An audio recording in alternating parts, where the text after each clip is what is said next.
This is the Big O Show. This is the Big O Show.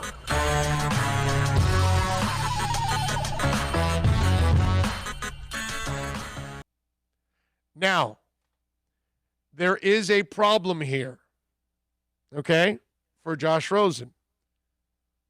They're going to draft a quarterback. It might be the BYU kid from last night. It might be the Alabama kid. Okay? I think they've won too many to be involved. If I'm correct, I don't think they're going to get any of the first three guys.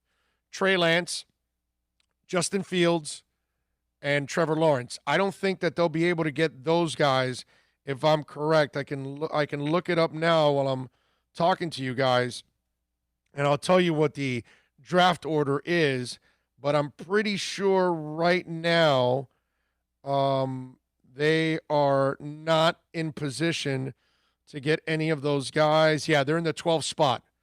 Maybe Trey Lance falls that far. That would be the one guy. Justin Fields and Trevor Lawrence are not falling that far. Trey Lance, slim shot, but you might be able to get Trey Lance there. Or you start looking at it and you go, well, wait a minute. Maybe I can get the Alabama QB. Maybe that, a Mac Jones, a Zach Wilson. Maybe those are the guys. Kyle Trask. It's another guy. You know what I mean? They're all in that mix. They're in that level after Trevor Lawrence and Justin Fields. I think Zach Wilson, Mac Jones, Trey Lance, Kyle Trask, they're all there. And it all depends on what you like most out of those kind of guys. But San Fran's going to draft a guy. Okay? And Josh Rosen will have to battle that guy to be the number 2.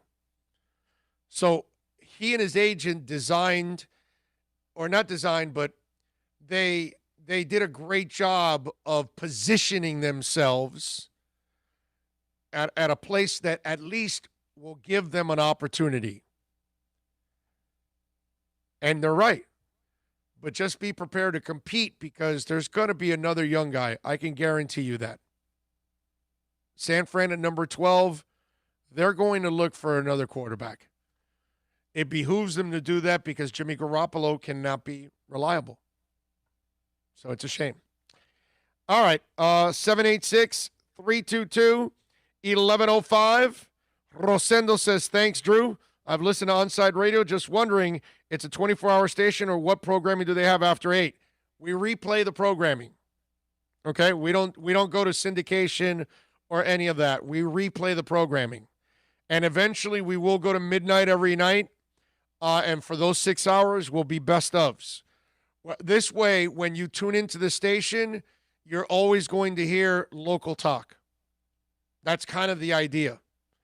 In a perfect world, hell, I'd like to go 24 hours a day. It's impossible because, on Saturdays and Sundays. But on Saturdays, I'm hoping also to eventually be 6 a.m. till about 2 p.m., 3 p.m., no more than that. I don't think you really need to go any later than that because people get a life and they listen a lot less.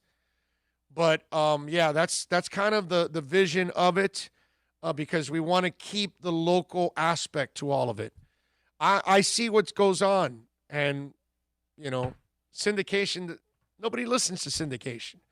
The hell do you guys want to hear about the Yankees? It's very nice that you want to hear about the Bengals, or you want to hear about the Texans. Who cares? Or the Jets. It's very nice that you think our listeners have a life. That's very nice of you. They do have a life. I realize that. I'm just the way you to a certain said extent. It was like, some of you probably have a life. Yeah, some of them. Not all. Some. Matt J. Walker says Kyle Trask is an underrated name in the class, too. I'm with you. I like that kid. I like what I've seen from Kyle Trask. Forget about the fan crap. Please stop that, okay? I don't care that he's a Gator, man. I'm just talking about the damn quarterback position. That kid can play, okay? You got to give people love when they deserve it. That Alabama game, man, for him Played to his ass just keep off. scoring. And Played his ass off. Answering, man. I'll tell you what, the kid Pitt, in a way, I like that kid Pitt in a way, lot. Trask reminded you of Tua losing a close game, or no, not Tua. I'm sorry. The kid from Clemson in Houston, Deshaun Watson. That's what it reminded me of. Deshaun had a win and he had a loss against them, remember? But in that loss, he was awesome. That's what it reminded me of. A guy that stood toe-to-toe with Bama and played with cojones, dude, you know? He's a gamer. And attacked them. He's a gamer. He's a gamer, bro. Kyle Trask is a player, bro. I like the kid Pitt, too, man. Yeah. That kid, yes, he is every bit NFL. Yes. There's this draft is actually developed into a decent quarterback draft too. There are several quarterbacks in this draft. I mean, there's like what, 6 guys? 6 potential guys? Oh yeah. Yeah, definitely. Maybe more. Oh, there'll be more, of course, that will make it, but yeah.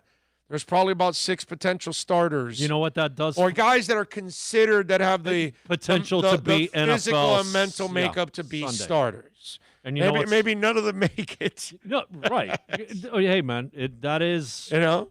But the thing that's nice about that, us drafting, that pushes back guys that we want. Yes. Oh, yeah. Definitely. That's why the Houston pick is awesome. I think they're going to get the receiver they want. I think they'll be able to get the best receiver, whatever they feel, okay?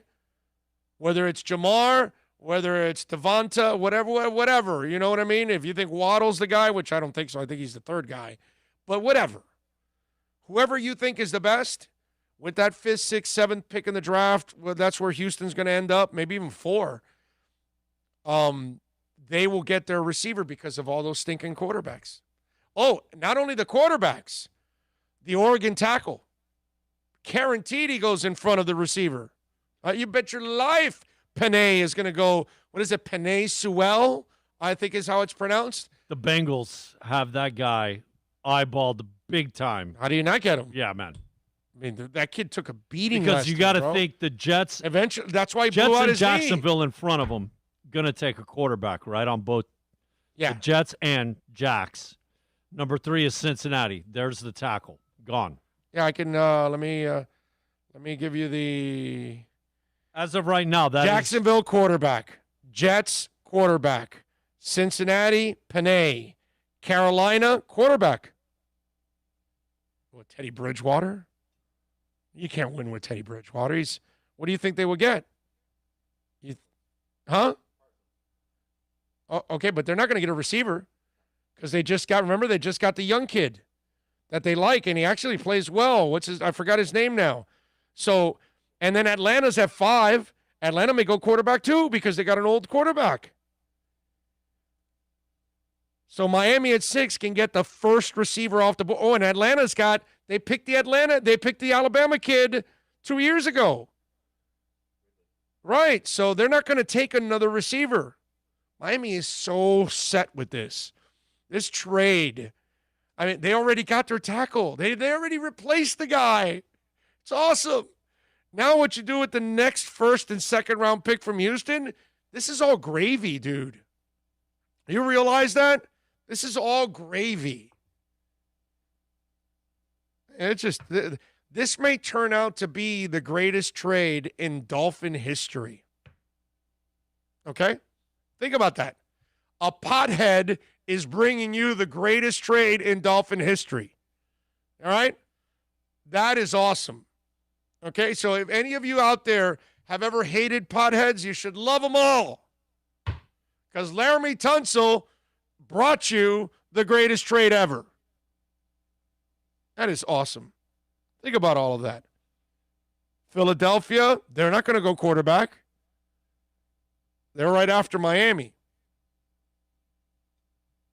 They want offensive line, I would guess. Oh, yes, big time. Gotta get they need some help. offensive line enormously.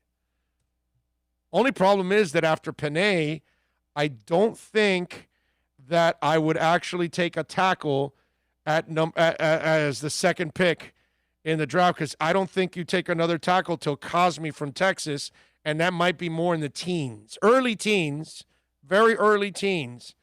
but I don't think that you do that. Now, Gregory Rousseau may be the guy that could be in the mix right there. Patrick Surtain could be in the mix. A corner, Marvin Wilson, the defensive tackle from FSU.